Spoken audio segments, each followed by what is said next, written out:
उस ख्वाब को पूरा करने की कोशिश कर रही है जो ख्वाब अंबेडकर ने संविधान बनाते वक्त प्रियम्बल में लिखा था कि लिबर्टी को हासिल करो, इक्वालिटी को, मसावात को हासिल करो, जस्टिस को हासिल करो, इंसाफ को हासिल करो, फ्रेटर्निटी को हासिल करो, भाईचारगी को पैदा करो। क्या ये काम कांग्रेस और बीजेपी करे?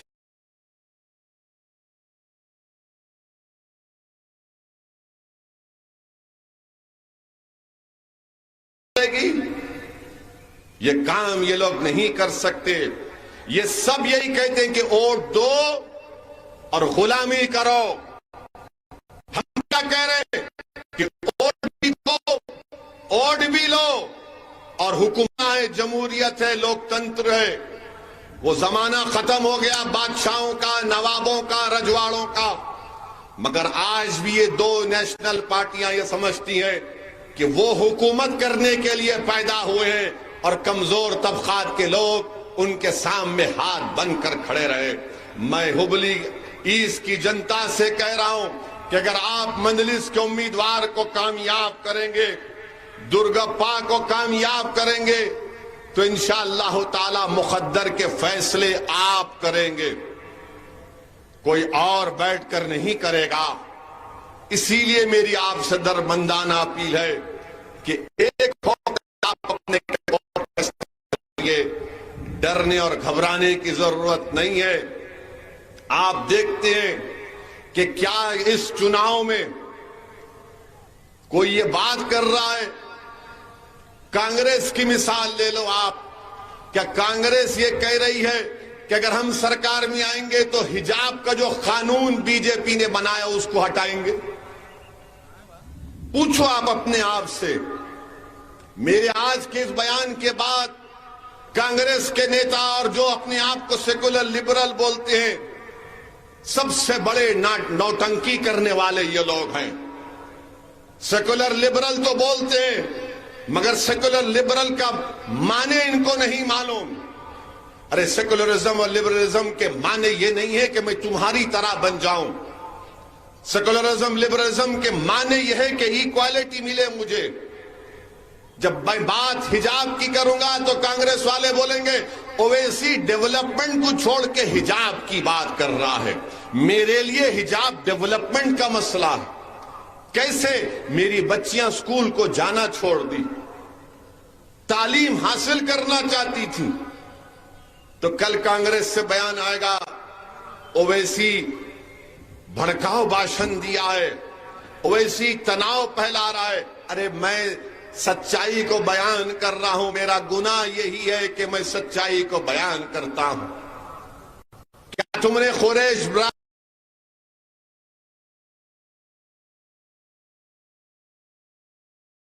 बरादरी को बीजेपी ने फैसला लेकर कुरैश बरादरी के कारोबार को बर्बाद नहीं कर दिया, उनको बेरोजगार नहीं किया?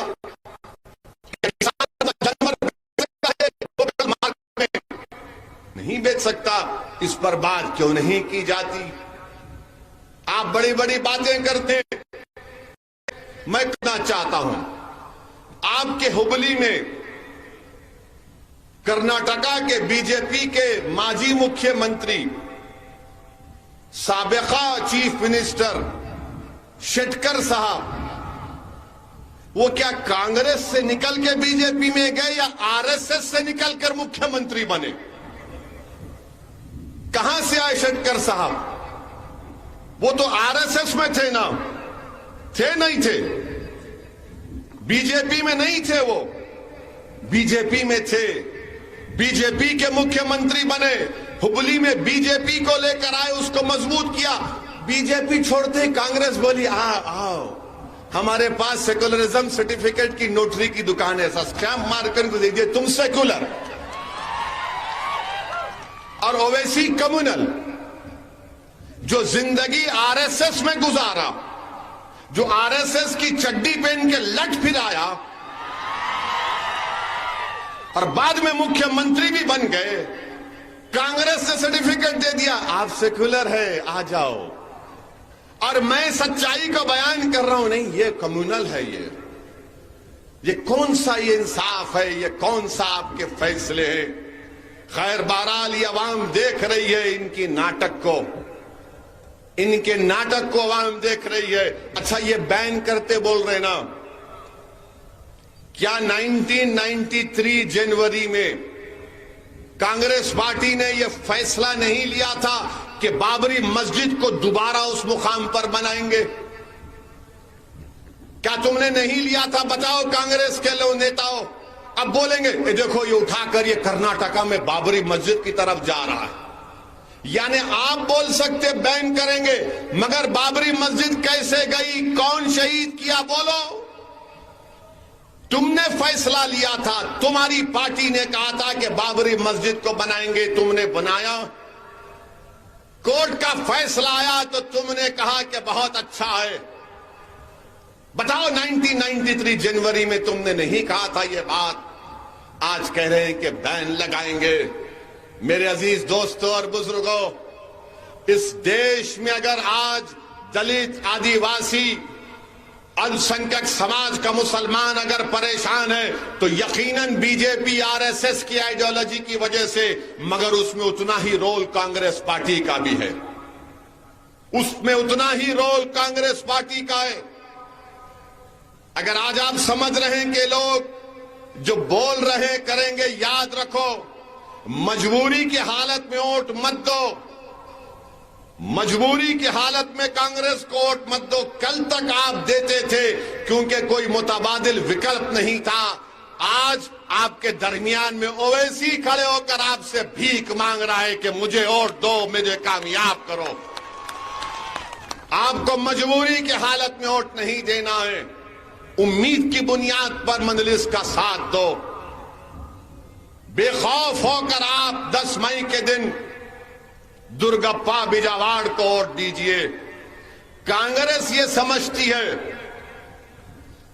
कि कहां जाएंगे ये टोपी वाले, ये दाढ़ी वाले कहां जाएंगे हमको छोड़ के। अरे हम क्या तुम्हारे कैदी हैं? हम क्या तुमसे या मोदी से डरने वाले हैं कि हम तुमको ही वोट देंगे? अच्छा, मुझ पर इल्जाम लगाते हैं 2019 का लोकसभा का चुनाव मैं एक सीट नहीं लड़ा, 25 लोकसभा की सीट है कर्नाटका में, एक पर कांग्रेस जीती, वो भी डीके के भाई जीते, बाकी के पूरे हार गए, मैं हराया। अरे आप मेरे को इतना मर्द समझ रहे हैं तो आप क्यों नहीं मर्द बनते? हराओ ना बीजेपी को, हटाओ मोदी को। 300 सीट मोदी जीता, मैं सिर्फ 3 लोकसभा की सीट लड़ा। हैदराबाद की आवाम को सलाम, बीजेपी को हराए। औरंगाबाद से इम्तियाज जलील को, औरंगाबाद की आवाम को सलाम, उन्होंने कामयाब किया। किसको हराए? 21 साल के शिवसेना के एमपी को इम्तियाज जलील और औरंगाबाद की आवाम ने हराया। कांग्रेस 21 साल से नहीं हरा पा रही थी। अच्छा, वो क्या हुआ? जब महाराष्ट्र के असेंबली का इलेक्शन हो रहा था तो कांग्रेस पार्टी पुकार कर मुझे गाली दे रही थी, ओवैसी को मत सुनो, शेरवानी परेशानी है, ओवैसी का साथ मत दो, ओवैसी शिवसेना से मिला हुआ है। और जब चुनाव हो गए, नतीजा आया तो मुझे देखकर हैरत हुई। कांग्रेस, शिवसेना और शरद पवार साहब बैठकर मिठाई खा रहे थे, तीनों के तीनों मिलकर मैरिज कर लिए। शादी 2 में होती थी, ये 3 में हो गई पहली मर्तबा। जमाना तरक्की कर रहा है, बर्बादी की तरफ जा रहा है। 3 मिलके शादी कर लिए, मगर ओवैसी कम्युनल है। ये कांग्रेस पार्टी आपके लिए। और इनके एक नेता है जयराम रमेश, हर बार कुछ नहीं कर सकते, खाली एयर कंडीशन कमरे में बैठते, 280 वर्ड का ट्विटर, टिक टिक टिक टिक टिक टिक टिक। एक काउंसलर का इलेक्शन नहीं जीत सकते, मगर ओवैसी को गाली बराबर देंगे। जयराम है, उन ऊपर वाले हैं, मैं नीचे वाला हूं। मगर याद रखो, तुम सिर्फ अंग्रेजी बोलने से नेता नहीं बनते, मुझे भी अंग्रेजी बोलना आता। तुम सिर्फ ये समझ रहे हो कि तुम मां पढ़े, मेरे को भी अल्लाह थोड़ा पढ़ाया। तुम्हारे नेताओं के पास वो डिग्री नहीं है जो मेरे पास है, अल्लाह के करम से। खैर डिग्री तो किसी के पास भी नहीं है, मेरे को मालूम, आपको भी मालूम, मगर है, चल रहा मामला, क्या बोल सकते हैं। अब आप देखिए कि यहां कांग्रेस के एमएलए साहब हैं, अप्रैल में गड़बड़ हुई, क्या पुलिस स्टेशन पे नजर आए उन्होंने आपको? 150 बच्चे जेल में, और कांग्रेस बोलती हो पूरे के पूरे जो जेल में एंटी सोशल है। अब जब कांग्रेस आपके ओल्ड हुबली में आकर आपसे वोट का डिमांड करेगी तो पूछो उनसे आप कि जो 150 बच्चे जेल में हैं, आज मैं उनके परिवार से, उनके खानदान के लोगों से मिला तो एक 7 साल की बच्ची भी आई, उसकी मां रो रही थी और बोल रही थी, असद साहब 1.5 साल हो गए इस बच्ची को अपने बाप को देखे, और आप उनको एंटी सोशल बोलते हो उन लोगों को। उनका जुर्म क्या था? अगर तुम्हारा एमएलए पुलिस स्टेशन को चला जाता तो वो लोग जमा नहीं होते वहां पर, मगर नहीं गए। आज कौन से कानून में वो लोग जेल में? यूएपीए।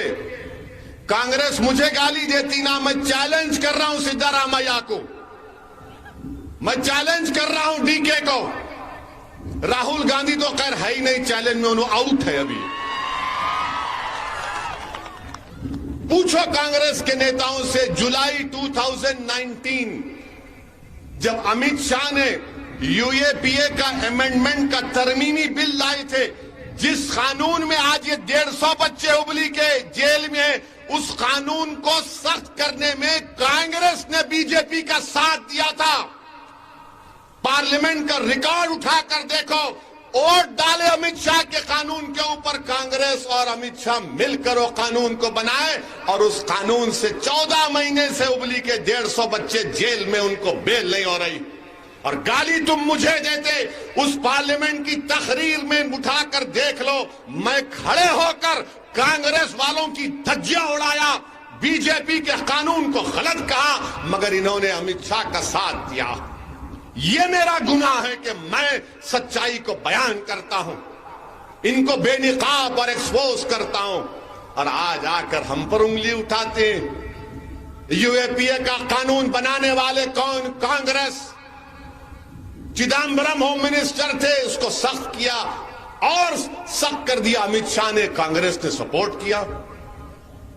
यूएपीए का कानून क्यों बनाया आप? मेरे अजीज दोस्तों और बुजुर्गों, आपको ये बताना जरूरी है, आपके दिमाग से इस बात को निकालना जरूरी है।